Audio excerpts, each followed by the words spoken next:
नमस्कार दोस्तों, आज ये मेरा 5वां वीडियो है आपके लिए। और ये मैं आपसे चर्चा करता आ रहा हूँ वन लाइनर क्वेश्चन की।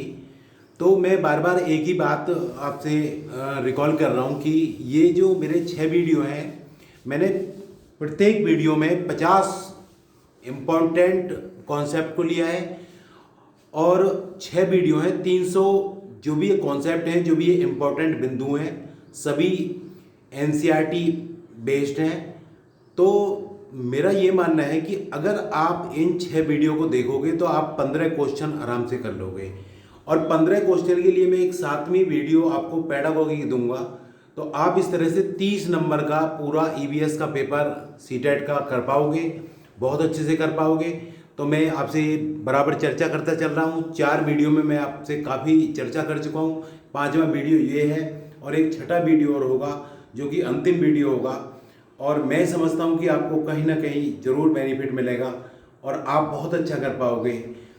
आज हम चर्चा करते हैं लद्दाख की।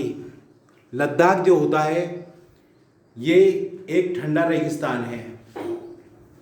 लद्दाख सूखा, समतल और ठंडा रेगिस्तान है। लद्दाख में बारिश बहुत कम होती है और लद्दाख में लकड़ी के घर ठंड से बचने के लिए होते हैं। मैंने आपसे पीछे चर्चा की थी एक वीडियो में कि मनाली में मकान किसके होते हैं, पत्थरों के और लकड़ी के। देखो, जितने भी पहाड़ी क्षेत्र है सब जगह लकड़ी के मकान जरूर होंगे, मैं आपसे बता रहा हूँ, ठीक है। तो लकड़ी के मकान जरूर मिलेंगे आपको। तो ये लद्दाख हुआ या जितने भी पहाड़ी क्षेत्र हुए, तो लद्दाख जो होता है सूखा, समतल और ठंडा रेगिस्तान है। लद्दाख में बारिश बहुत कम होती है और लद्दाख में लकड़ी के घर ठंड से बचने के लिए होते हैं। और मैं आपको देखिए, लद्दाख में घरों के नीचे का भाग पशुओं के लिए उपयोग करते हैं। लद्दाख में जो नीचे का भाग होता है वो पशुओं के लिए उपयोग करते हैं, ठीक है। आगे देखिए, लद्दाख में जो घरों की छत होती हैं उनका प्रयोग लाल मिर्च, सीताफल, मक्का, धान, उपले आदि सुखाने के लिए किया जाता है। ये तो एक जनरल सी बात है, छत पर लाल मिर्च डाल दो, मक्का डाल दो, उपले डाल दो। लद्दाख में दूर दूर तक पहाड़ बर्फ से ढके हैं। लद्दाख में जूले जूले का अर्थ है स्वागत स्वागत। जैसे हम कहते हैं ना कि जूले जूले, जूले जूले का मतलब होता है स्वागत स्वागत, आपका स्वागत है। तो ये पता होनी चाहिए आपको बातें कि लद्दाख एक सूखा, समतल, ठंडा रेगिस्तान है। दूर दूर तक जो है वहाँ के पहाड़ बर्फ से ढके हुए हैं, ठीक है। और वहाँ ना कोई जो है पेट्रोल पंप है, ना कोई मैकेनिक है दूर दूर तक। तो आप एक बार जब कहानी के द्वारा सुनोगे आप बहुत अच्छा कर पाओगे। तो लद्दाख में जूले जूले का अर्थ है स्वागत स्वागत। और देखिए, तिब्बतन भाषा लद्दाख में बोली जाती है। आपको पता होना चाहिए, पूछ सकता है, वो पता कर सकता है कि कौन सी भाषा लद्दाख में बोली जाती है। तो लद्दाख में तिब्बतन भाषा लद्दाख में बोली जाती है, उसे भूती कहते हैं। और भूती भाषा में माँ को आमाले कहते हैं, ठीक है ना, और पिता को आबाले कहते हैं। तो भूती भाषा में माँ को क्या कहते हैं, आमाले। तो इस तरह से आप एक कहानी के द्वारा बातों को समझिए, आप बहुत अच्छा करोगे। सभी बुद्धिजीवी वर्ग हैं। और मैं आपसे बार बार एक बात कह रहा हूँ, आप 6 वीडियो देखिए। अगर आपके ना 28 29 30 नंबर आ जाए, मैं मेरा दावा भी है और मेरा वादा भी है। उसके बाद देखो चांगथांग इलाका, अभी मैं लद्दाख की बात कर रहा हूँ। चांगथांग इलाका कौन सा है? यह 5000 मीटर ऊंचाई पर स्थित है। कहां से? समुद्र तल से। समुद्र तल से 5000 मीटर ऊंचाई पर स्थित है। और ये एक घास का मैदान है जो लद्दाख का पथरीला क्षेत्र है। आपसे वो पूछ सकता है, भाई ये 5000 मीटर ऊंचे समुद्र तल से 5000 मीटर ऊंचाई पर जो स्थित है, ये कौन सा इलाका है? चांगथांग इलाका है। और ये घास का एक मैदान है और ये लद्दाख का एक पथरीला क्षेत्र है। यहां पर घर पत्थर के ऊपर पत्थर रखकर बनाए जाते हैं, मिट्टी तथा चूने से पुताई कर देते हैं।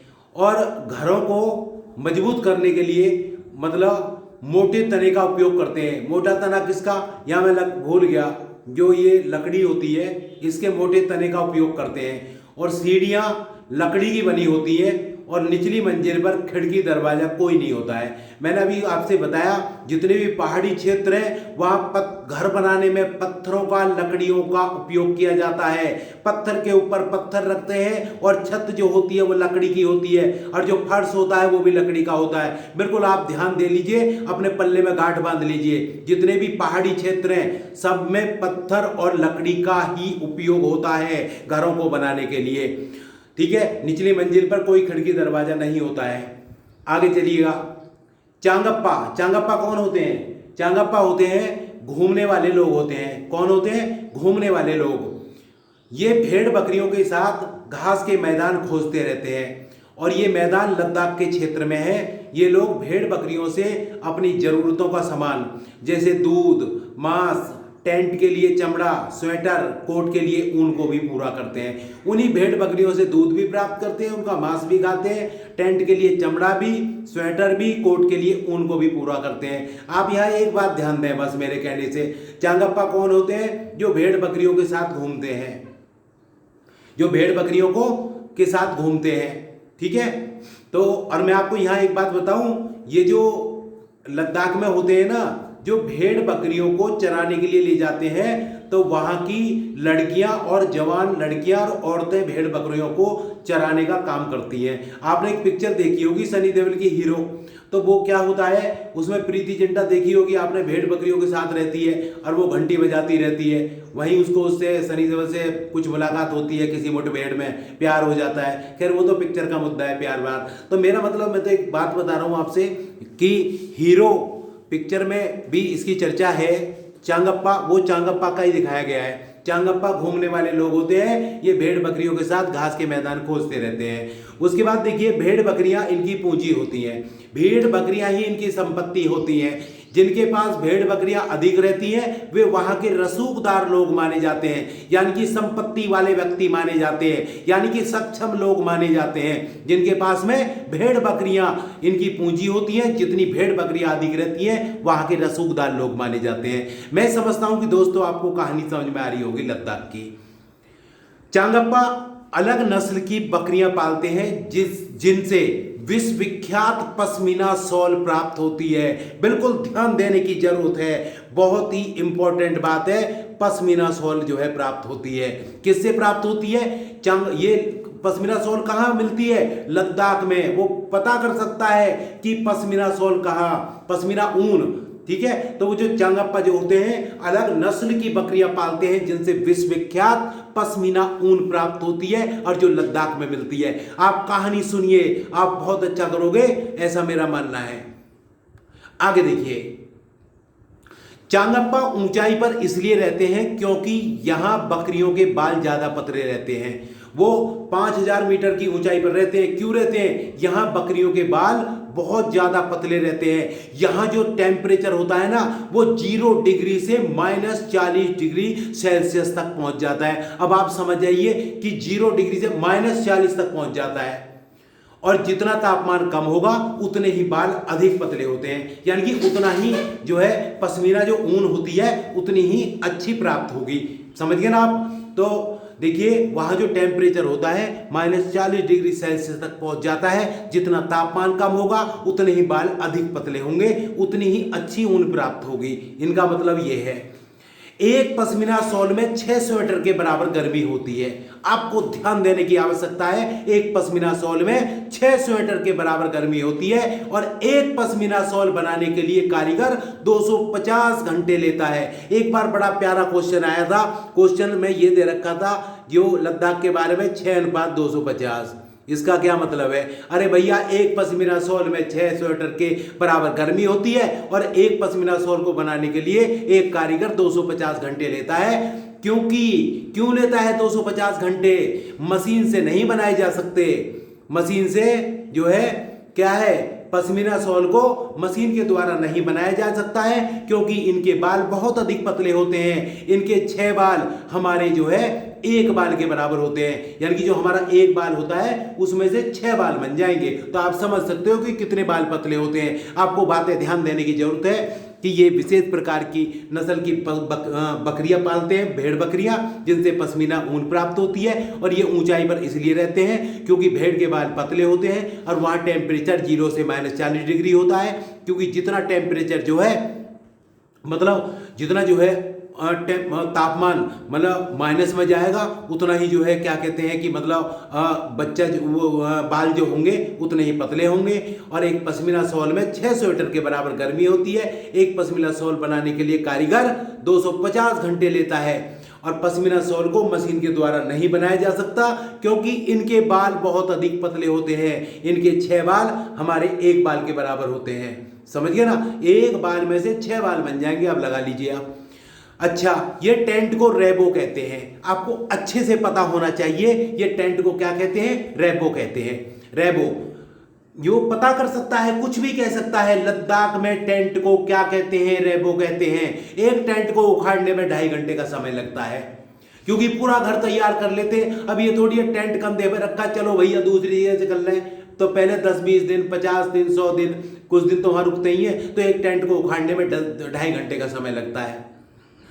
चांगप्पा लेखा मैंने अभी आपको पीछे बताया, जहां भेड़ बकरियां रहती हैं, जहां मतलब चांगप्पा लेखा किसे कहते हैं, जहां भेड़ बकरियां रहती हैं उसे चांगप्पा लेखा कहते हैं। और चांगप्पा कौन कौन होते हैं, जो भेड़ बकरियों को घास के मैदान में चराने के लिए ले जाते हैं, उसे हम चांगप्पा कहते हैं। और चांगप्पा लेखा जहां भेड़ बकरियां रहती हैं। आप अच्छे से बिल्कुल एक कहानी के द्वारा पढ़ो, फिर देखिए आप कितना अच्छा कर पाओगे। मैंने अभी आपसे चर्चा की थी लद्दाख के बारे में, और मैं समझता हूं कि लद्दाख के बारे में जो महत्वपूर्ण बातें थी आपको पता होनी चाहिए। ये एक ठंडा सूखा एक रेगिस्तान है। और जो है जो चांगप्पा कौन सा क्षेत्र है, जो मतलब कि आपको ये सब बातें पता होनी चाहिए कि भाई झूले झूले का क्या अर्थ है, चांगप्पा कौन है, चांगप्पा लेखा कौन है, टेंट को क्या कहते हैं, एक टेंट को उखाड़ने में कितना समय लगता है, और पश्मीना शॉल को बनाने में कितना समय लगता है। तो ये एक बार पढ़िए अच्छे से, वीडियो को देखिए, कहानी तैयार हो जाएगी। देखो कश्मीर के घर है हाउस बोट। पहले कोई समय था कि लोग कश्मीर जाते थे और कश्मीर जो हाउस बोट है वहाँ पर रहते थे। और वो ये मानिए कि अगर कहीं स्वर्ग था तो कश्मीर है। और आज आतंकवाद से कश्मीर जूझ रहा है। जम्मू कश्मीर आप देख रहे होंगे, रोज नई नई खबरें आती हैं। तो मैं चाहता हूँ कि दोबारा से फिर वही स्वर्ग बने जल्दी से। कश्मीर के घर हाउस बोट जो होते हैं, देखिए जो हाउस बोट होती है वो डल झील में चलती हैं, आपको पता भी है। और इनकी लंबाई होती है हाउस बोट की 80 से 90 फुट होती है, और चौड़ाई इनकी 8 से 9 फुट होती है। वो कह सकते हैं कि हाउस बोट की लंबाई कितनी होती है, 80 से 90 फीट होती है, और चौड़ाई कितनी होती है, 8 से 9 फीट होती है। अब डोंगा लकड़ी की नाव की तरह होते हैं जो पानी पर तैरते रहते हैं, और इनमें परिवार भी रहते हैं। इनमें कमरों की संख्या 2 या 3 होती है। ये डल झील और झेलम नदी में होते हैं। आपको पता होना चाहिए डोंगा ये भी लकड़ी की नाव की तरह होते हैं, पानी में तैरते रहते हैं, इनमें परिवार रहते हैं। इनमें जो है क्या कहते हैं, कमरों की संख्या 2 या 3 होती है, और ये डल झील और झेलम नदी में होते हैं। कहानी के द्वारा पढ़ो, देखिएगा आप बहुत अच्छा कर पाओगे। मैं तो सीधी सी बात करता हूं भाई, जो रात को परिश्रम करेगा, जो इसने रात को जो जगा है, उसने जो है पूरे जीवन जो है आनंद प्राप्त किया है। आप ये 2 साल देखिए, ये जो चल रहा है, आप जो है बिल्कुल जो बच्चे बीएड कर रहे हैं या डीएलएड कर रहे हैं, वो 2 साल मेहनत कर लें, 40 साल सुखी रहें। और जो बच्चे इस समय सीटेट की परीक्षा देंगे, इसके बाद फिर सुपर टेट के लिए वैकेंसी आएंगी, केंद्रीय विद्यालय के लिए वैकेंसी आएंगी, और डीएसएसबी के लिए वैकेंसी आएंगी। आप देखिए, मैं बता रहा हूं, जो आप 5-7 महीने मेहनत कर लोगे, 40 साल सुखी रहोगे। तो आगे देखिए, परिवार रहते हैं, और ये जो डोंगा होते हैं डल झील और झेलम नदी में होते हैं। ये लोग मकान तथा नावों की छतों में डिजाइन करते हैं, इसी को हम खत्म बंद कहते हैं। यहाँ के जो लोग हैं ना जम्मू कश्मीर के, क्या करते हैं, जो मकान होते हैं, मकान की छत और नाव की छत में एक डिजाइन होता है, इसे हम खत्म बंद कहते हैं। इसे हम क्या कहते हैं, खत्म बंद कहते हैं। ठीक है, भाई ये ध्यान देना है आपको, पुराने मकान तथा खिड़कियों के दरवाजों पर एक डिजाइन किया जाता है जिसे मेहराब कहते हैं। आज आप मेहराब देखा होगा, जो मोमडन्स लोग हैं, हमारे मोमडन्स भाई हैं, पुराने मकान देख लो, उनके मकान पर भी डिजाइन मिलेगा, उसको हम मेहराब कहते हैं। ठीक है, तो आप देखिएगा वहां के जो खिड़कियों के दरवाजे थे उन पर जो डिजाइन होता था, और जो मतलब कि मकान के दरवाजे थे उसे हम मेहराब कहते हैं। आप अच्छे से समझिए, जो छत में डिजाइन है उसको खत्म बंद, और जो मकान मतलब खिड़कियों पर और दरवाजों पर डिजाइन है उसको मेहराब कहते हैं। खिड़कियां उभरी हुई होती हैं और जालीदार होती हैं, उन्हें डब कहते हैं। वो पता कर सकता है खिड़कियां जो होती हैं उसे क्या कहते हैं, डब कहते हैं। बकरवाल जनजाति, बकरवाल जनजाति कौन सी होती है, ये जम्मू कश्मीर में पाई जाती है और ये गुर्जर समाज के रसूखदार लोग हैं। इसके अलावा यह जनजाति पाकिस्तान, अफगानिस्तान में भी पाई जाती है, क्योंकि देखिए जिस क्षेत्र की मैं बात कर रहा हूं उधर आप देखिए पाकिस्तान है, दूसरी तरफ अफगानिस्तान है। ठीक है ना, जहां कोई 2-3 देश मिले होते हैं सीमा पर, तो वो वहां जनजाति एक जैसी मिल जाती है, कोई इतनी बड़ी बात नहीं है। तो ये बकरवाल जनजाति जम्मू कश्मीर में पाई जाती है और ये गुर्जर समाज के रसूखदार लोग हैं। इसके अलावा यह जनजाति पाकिस्तान और अफगानिस्तान में पाई जाती है। 2001 की जनगणना के अनुसार इनकी संख्या, इनकी जो जनसंख्या थी वो 12 लाख थी। मैं समझता हूं कि आपको वीडियो अच्छे से समझ में आ रहा होगा। उसके बाद देखो दोस्तों, भूकंप, भूकंप के बारे में देखिए। भूकंप पे आने पर हमें घर से बाहर खुले में चला जाना चाहिए, अच्छे से आप जानते हो।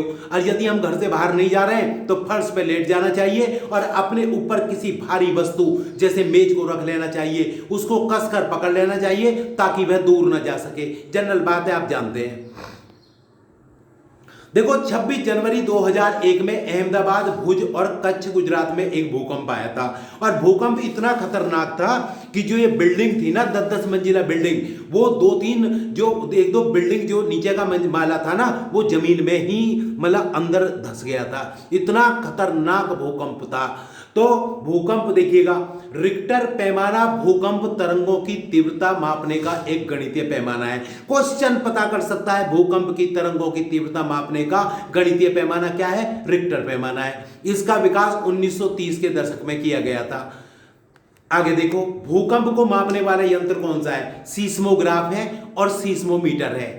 सीस्मोग्राफ कह दो या सीस्मोमीटर कह दो, कुछ भी हो सकता है, कुछ भी आ सकता है, एग्जामिनर के ऊपर डिपेंड होता है। देखो सीस्मोमीटर एक ऐसा इंस्ट्रूमेंट है जो सरफेस मूवमेंट को मापता है, जो सरफेस मूवमेंट को मापता है। आप बहुत अच्छे से पढ़ते जाइए, करते जाइए। देखो बड़ा अच्छा ये एक टॉपिक है। गांधी जी के सबसे करीबी कौन थे? अगर गांधी जी के सबसे करीबी की बात आएगी तो हम क्या सोचेंगे, अरे भाई जवाहरलाल नेहरू होंगे, अरे भाई सुभाष चंद्र बोस होंगे। अरे ना भाई ना, बिल्कुल नहीं। गांधी जी के सबसे करीबी महादेव देसाई थे। कौन थे? महादेव देसाई। और उनके पुत्र नारायण भाई देसाई थे। आपको ध्यान देना है, महादेव महादेव नारायण नारायण महादेव, ऐसी याद कर लेना, ठीक है। और ये साबरमती आश्रम में रहते थे। अब ये जो महादेव देसाई थे, तो होता क्या है, गांधी जी ने इनको अपने पास इसलिए रखा था कि पहले छुआछूत का बहुत मानते थे। तो ये गांधी जी के आश्रम में रहते थे, उनके आश्रम की सफाई करते थे और बिल्कुल गांधी जी के साथ ही रहते थे। गांधी जी के सबसे करीबी कौन थे? क्योंकि ये दलित समाज से थे, उन्होंने जो है समाज की इन बुराइयों का अंत करने के लिए अपने साथ इनको रखा था। और देखिए गांधी जी के सबसे करीबी कौन थे? महादेव देसाई थे और उनके पुत्र नारायण भाई देसाई थे। और ये साबरमती आश्रम में रहते थे। गांधी जी का जन्म 2 अक्टूबर 1869 को पोरबंदर में हुआ था, जिसको हम अहिंसा दिवस के रूप में जानते हैं। जो गांधी जी का जो जन्म है उसको हम अहिंसा दिवस के रूप में जानते हैं। और इनकी मृत्यु 30 जनवरी 1948 में हुई थी, उसको हम शहीद दिवस के रूप में मनाते हैं। बिल्कुल आपको पता होना चाहिए गांधी जी के सबसे करीबी कौन थे? महादेव देसाई थे। देखो सीटेट का पेपर लॉजिकल होता है, बिल्कुल लॉजिकल। आप मेरी वीडियो देखिए, ये 6 वीडियो ये है, 300 क्वेश्चन वन लाइनर है और एक पेडागॉजी देखिए। फिर हम देखते हैं कि आपके 28, 29, 30 नंबर कैसे नाम है, कौन रोक ले। आप परंतु देखनी पड़ेगी वीडियो जरूर एक बार। हम इसको शहीद दिवस के रूप में भी बनाते हैं। आगे देखिएगा, गांधी जी का पसंदीदा भजन था, पसंदीदा जो भजन था गुजराती था, वैष्णव जन तो तेने कहिए जी पीर पराई जाने ना, ये गुजराती भजन था, ये उनका बहुत पसंदीदा भजन था। क्वेश्चन पता कर सकता है कि गांधी जी का पसंदीदा भजन कौन सा था, गुजराती था, और भजन का नाम क्या है, वो ये है। गांधी जी की आत्मकथा देख लीजिए, सत्य के प्रयोग, सत्य ही ईश्वर है, ईश्वर ही सत्य है। देखो भाई, गांधी जी ने एक बात कही है, जहां सत्य है वही ईश्वर है, जहां ईश्वर है वही सत्य है। जो आदमी सत्य बोलेगा वही ईश्वर है, और अगर झूठा आदमी होगा ना, वहां ईश्वर नहीं हो सकता। आप खुद प्रैक्टिकली जीवन में झांक कर देख लो, जो लोग सत्य बोलते हैं वही ईश्वर में विश्वास करते हैं। झूठा व्यक्ति ना मंदिर जाता, ना मस्जिद जाता, ना चर्च जाता, ना गुरुद्वारे जाता। आप खुद सोचिए, उसे तो अपने झूठ से ही फुर्सत ना, समझ गए ना। जहां सत्य है, एक ध्यान रखिए, आत्मकथा जो थी सारी सत्य पे थी, सत्य के प्रयोग, सत्य ही ईश्वर है, ईश्वर ही सत्य है। और गांधी जी ने, मैंने अभी आपको एक बात बताई थी, उनके सबसे करीबी कौन थे, महादेव देसाई थे। उन्होंने क्या काम किया था, उन्होंने कहा था, देखिए मतलब कि मानवता को प्राथमिकता देते थे, वो मानवता को, वो ये नहीं थे कि तू दलित समाज से है, तू उस समाज से, कुछ नहीं। इसलिए उन्होंने इन्हीं बुराइयों का, समाज में इन्हीं मतलब जो बुराइयां थी अंत करने के लिए महादेव देसाई को अपने साथ रखा था। और मतलब उन्होंने जो आत्मकथा थी वो मानवता को, हाँ तो क्यों रखा था, मानवता को प्राथमिकता देते थे वो, मानवता को। और गांधी जी की आत्मकथा सत्य के प्रयोग और सत्य ही ईश्वर है, ईश्वर ही सत्य है। वो एक बात कहते थे, देखो भैया, हिंदू मुस्लिम सिख ईसाई कुछ नहीं है, सिर्फ मानवता को कहते थे। और वो एक बात कहते थे, आत्मा परमात्मा का वह अंश है जिसे कोई राम कहता है, कोई रहीम कहता है, और कोई अल्लाह कहता है। ये तो हम लोग करते हैं बेकार की बात। आप अमेरिका चले जाओ, मानवता की बात होती है। आप जो है देखिएगा फ्रांस चले जाओ, वहां पर्यावरण की बात होती है। जो पर्यावरण मतलब जो पर्यावरण की रक्षा ज्यादा करेगा वही सरकार आ जाती है। आप कहीं भी चले जाओ, जितने भी विकसित देश है, वहां मानवता की बात होती है। ये तो हमारा हिंदुस्तान है, तो हिंदू है, तो मुस्लिम है, तुम सिख है, तो फलाना है, तो ठिकाना है। हालांकि ये मेरा मुद्दा नहीं है, मेरा तो मुद्दा जो है गांधी जी की बात आ गई, उनको कह रहा हूं। इन्होंने कहा था आत्मा परमात्मा का वह अंश है जिसे कोई राम कहता है, कोई रहीम कहता है, कोई अल्लाह कहता है। आगे देखो, गांधी जी की पुस्तक स्वराज हिंद, दक्षिणी अफ्रीका में सत्याग्रह का इतिहास। अरे भैया, गांधी जी दक्षिणी अफ्रीका भी तो गए थे, तो वहां भी उन्होंने सत्याग्रह किया था। जो वहां भारत के लोगों पर, जो भारत के प्रवासी थे, उन पर जब वहां अत्याचार हुआ तो उन्होंने वहां भी सत्याग्रह किया था। तो दक्षिणी अफ्रीका में सत्याग्रह का इतिहास। इनकी पत्रिका थी हरिजन, यंग इंडिया, इंडियन ओपिनियन। तो ये कहानी के द्वारा पढ़िए भैया, बहुत अच्छा कर पाओगे। उसके बाद देखिए, जो सांप होते हैं, स्नेक होते हैं, वो सुन नहीं पाते। कभी आप सोचते हो कि सांप जो होता है एकदम से सुन लेता है ना, केवल जमीन पर कंपन को महसूस करता है। वो जो सपेरा जो बीन बजाता है ना, उसके कंपन को महसूस करता है, वो सुनता नहीं है। सांप को तो पता ही नहीं चलता, वो कंपन को महसूस करता है। जमीन पर जो कंपन होता है उसको महसूस करता है। बातों को पता होना चाहिए आपको। उसके बाद देखिए, कुछ पक्षी और जानवर अलग अलग परिस्थितियों में भिन्न भिन्न आवाजें निकालते हैं। खुशी की आवाज, भय की आवाज अलग होती है। जैसे लंगूर होगा, खुशी की आवाज अलग निकालेगा, डर की आवाज अलग निकालेगा। बाघ जो होगा, खुशी की आवाज अलग, चीता मतलब खुशी की आवाज, और ये जो है भय की आवाज अलग अलग निकाल लेते हैं। पता हो जाता है भैया कि अब खुशी है, अब भय है। मैंने आपको बताया था, एक पेड़ पर बैठा लंगूर जो होता है, मतलब आने वाले खतरे की सूचना अपने साथियों को दूसरी आवाज निकाल कर देता है। देखो, मैं आपको एक बात बताऊं, अंडमान निकोबार में सुनामी आई थी, दिसंबर 2004 में आई थी। तो ऐसा है, वहां के जो जानवर होते हैं ना, वो विपरीत व्यवहार करने लगते हैं। कैसा व्यवहार? विपरीत व्यवहार। तो वहां के लोग समझ गए थे कि कोई अनहोनी होने वाली है, और वहां के लोग वहां से मतलब पलायन कर गए थे। इस तरह से बहुत सारे लोगों की जान बच गई थी। ठीक है ना। अंडमान निकोबार में सुनामी जो है कब आई थी? दिसंबर 2004 में आई थी। और जानवरों के जो विपरीत व्यवहार के कारण जो है बहुत सारे लोगों की मतलब जान जो है बच गई थी। उन्होंने विपरीत व्यवहार किया, लोगों ने जो है वो जगह को छोड़ दिया और उन लोगों की जान बच गई थी। उसके बाद देखिए दोस्तों, ये क्वेश्चन पता कर लेते हैं। गुरु नानक जयंती, रक्षाबंधन, होली ऐसे त्योहार हैं जो पूर्णिमा को मनाए जाते हैं। जिस दिन पूर्णिमा होती है, जिसको हम पूर्णमासी कहते हैं, गांव की भाषा में पूर्णमासी, पूर्णिमा। तो जयंती गुरु नानक जी का जो जन्म दिवस है, और रक्षाबंधन, होली ऐसे त्यौहार हैं जो पूर्णिमा को मनाए जाते हैं। और देखो मैं आपको बताऊं, दिवाली जो होता है वो अमावस्या को मनाया जाता है, दिवाली अमावस्या को, जबकि शिवरात्रि अमावस्या से एक दिन पहले मनाई जाती है। आपको पता होना चाहिए, देखो ये तो मैंने लिख ही रखा है, गुरु नानक जयंती, रक्षाबंधन, होली ऐसे त्योहार है जो पूर्णिमा को मनाए जाते हैं, दिवाली अमावस्या को मनाई जाती है, जबकि शिवरात्रि अमावस्या से एक दिन पहले मनाई जाती है। देखो टिन खेती के संदर्भ में यह भूमि को मापने की एक इकाई है, जहां एक टिन का मतलब भूमि है जिस पर एक टिन का बीज होता है। इसी प्रकार जब एक भूमि में 3 टिन के बीज उगते हैं तो उसे 3 टिन भूमि कहा जाता है। भूमि आवंटन की इस इकाई का उपयोग राज्य सरकार द्वारा मिजोरम में नई भूमि उपयोग नीति NLUP के तहत किया जाता है। एक टिन बीज, एक टिन का मतलब, एक टिन का मतलब है कि जिस पर एक टिन का बीज होता है, किसका, एक टिन का बीज होता है। और इसी प्रकार इस भूमि में कितने, 3 टिन बीज उगते हैं। तो ये आपको पता होना चाहिए, इसका मतलब क्या है, एक टिन का मतलब क्या है, एक टिन बीज उसमें है और उग कितना रहा है, 3 टिन बीज उगते हैं, उसे 3 टिन भूमि कहा जाता है। मतलब एक टिन में जितना बीज होगा, ठीक है, जितना बीज होगा, उसी प्रकार 3 टिन में जितना बीज होगा। तो ये किसके, कहां पर है, पूछ सकता है कि एक टिन जो है ये कहां पर, मिजोरम में है, और ये जो है नई भूमि उपयोग नीति के तहत NLUP के तहत किया जाता है। आगे देखिए केंचुआ।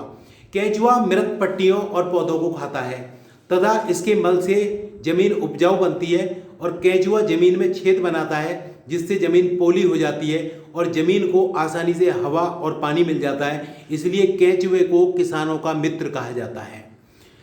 हमारे पेट का तापमान 30 डिग्री सेल्सियस होता है। जो हमारा पेट होता है इसका तापमान कितना होता है, 30 डिग्री सेल्सियस होता है। हमारे पेट में पाए जाने वाला पाचक रस अम्लीय होता है, जो भोजन पचाने में, जिसके कारण भोजन शीघ्र पच जाता है।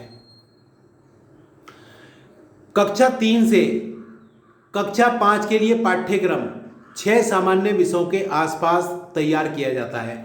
समझिए बात को, कक्षा 3 से कक्षा 5 के लिए जो पाठ्यक्रम होता है, कक्षा 3 से कक्षा 5 के लिए जो पाठ्यक्रम होता है वो 6 सामान्य विषयों के आसपास तैयार किया जाता है। वो कौन से विषय होते हैं, पता कर सकते हैं आपसे। 3 से 5 तक के लिए परिवार और दोस्त, भोजन, आश्रय, जल, यात्रा, वे चीज जो हम बनाते हैं। तो ये कक्षा 3 से 5 का पाठ्यक्रम होता है, आपको पता होना चाहिए। और ये जो परिवार और दोस्त है ना, इसके 4 उप विषय होते हैं। देखो परिवार में रिश्ते, काम, खेल, पशु और पौधे क्या होते हैं, रिश्ते, काम, खेल, पशु, पौधे। तो ये आपको ध्यान देना चाहिए। 3 से 5 तक का जो पाठ्यक्रम क्या होता है, परिवार और दोस्त के 4 उप विषय होते हैं। आगे देखिए बाला। बाला ये गाना है, बाला बाला वो नहीं है ये। बाला का पूरा नाम क्या है, अधिगम सहायक के रूप में बिल्डिंग एज लर्निंग एड। देखो मैं आपको एक बात बताऊं, बाला के रूप में, बाला वैसे एक वर्कशॉप करानी चाहिए हमें। बाला का मीन्स क्या होता है, use of school building as a learning aid. BaLA का मतलब ये होता है कि जो हम स्कूल की बिल्डिंग में एक मतलब सीखने का एड का जो यूज करते हैं, use of school building as a learning aid. तो यानी कि BaLA building as learning aid, विद्यालय इमारत शैक्षिक रूप में, हिंदी में ये कह सकते हो विद्यालय इमारत शैक्षिक रूप में। और इसका मतलब क्या होता है, BaLA means use of school building as a learning aid. मैं आपको एक बात बताऊं, आपने देखा होगा जैसे कि कॉलेज स्कूल की बिल्डिंग पर जो जैसे पिक्चर कोई पिक लगी हुई होती है, जैसे योगा की या बच्चों के खेलने की पिक लगी होती है ना अलग अलग, तो वही बाला वर्कशॉप होती है। तो क्या होता है, जैसे पिक लगी हुई है तो आप क्या कर सकते हो, it suggest that education information should be, मतलब हम कोई भी पिक बनाइए बच्चों को हम जो है सजेस्ट कर सकते हैं, और मतलब ताकि बच्चा और भी कुछ करे। होता नहीं, जब आप विद्यालय में जाओगे तरह तरह की खेल कूद की पिक बनी रहती है, पेंटिंग की बनी रहती है, और इवन यहाँ तक कि अच्छे अच्छे डस्टबिन लगे होते हैं बिल्कुल, जो बच्चों को अपनी तरफ जो है आकर्षित करते हैं। ऐसी खेल के मैदान होते हैं, खेल कूद का सामान होता है, तो वो दीवारों पर होते हैं, दीवारों पर बने होते हैं। ठीक है, तो मैं आपने देखा होगा जैसे कोई भी पिक्चर लगी हुई है योगा की या कुछ भी, displayed on the walls and pillar of the school building. School की बिल्डिंग में जो छोटे छोटे बच्चों के लिए पिक बनी होती है और जो बच्चों को अपनी ओर आकर्षित करती हैं, ठीक है, तो वो बाला होता है, वही लर्निंग एड होता है, बच्चा उसी के द्वारा सीखता है। जैसे तुमने स्कूल में देखा होगा ABCD भी लिख देते हैं, 1 2 3 भी लिख देते हैं, या और भी बहुत से वर्ड लिख देते हैं, या कोई क्रिकेट खेलते हुआ छोटा बच्चा है या बॉल को पकड़ रहा है, योगा कर रहा है, तो उनको डिस्प्ले कर दिया हमने, कहाँ, वॉल, दीवार पर और पिलर पर कर दिया स्कूल के, ठीक है ना, displayed on the walls and pillar of the school building. जैसे कोई पेंटिंग बना दी, पेंटिंग, तो इन ग्रुप एक्टिविटी टीचर पेंटिंग मतलब पेंटेड एंड क्रिएटेड, कोई भी पेंटेड मतलब ग्रुप में हमने बनाई है और उसको हमें क्रिएट भी करना है। तो कहने का मतलब ये है कि मैं आपसे सिर्फ एक ही बात कहूँगा कि मतलब these beautiful and attractive Bala work on the walls, मतलब जो कि दीवारों पर अगर हम कोई अच्छी अच्छी अट्रैक्ट करने वाली चीज़ें बनाएंगे तो मतलब बच्चे बहुत अच्छा सीखेंगे। जैसे कि 2 पेड़ हैं, पेड़ के ऊपर बीच में पक्षी उड़ रहे हैं, ठीक है ना, तो मतलब ये सब बच्चे मतलब बहुत अच्छा महसूस करते हैं अपने आप को। और जैसे कि कहीं कहीं जैसे डस्टबिन के लिए लिखा रहता है कि बेस्ट आउट ऑफ वेस्ट, यानी कि बेस्ट आउट ऑफ वेस्ट, जो बेकार का सामान है उसके लिए बेस्ट क्या है। जैसे डस्टबिन बहुत अच्छी बना दी तो बच्चा उसमें जो है उसको डस्टबिन को देखेगा। तो कहने का मतलब ये है कि जैसे कोई योगा कर रहा है, योगा की मुद्रा में पेंटिंग बनी हुई है, आप उसमें लिखा हुआ है योग कर्मेशु कौशलम, तो योग जो है एक कौशल होता है, ठीक है, तो उसमें नीचे लिख दिया है कि they made these beautiful painting and art works. तो कहने का मतलब ये है कि ये जो all works were done by under Bala project, मतलब ये सब बाला प्रोजेक्ट के अंतर्गत ही होते हैं। और मैं आपसे सिर्फ एक बात बताऊंगा, बाला वर्कशॉप होनी चाहिए, प्रत्येक स्कूल में होनी चाहिए। ये जो छोटे छोटे बच्चे हैं, देखो ये देश का भविष्य है, हम इनको जैसा बनाएंगे, जैसा दिखाएंगे, बच्चा उतना ही मतलब आगे बढ़ेगा।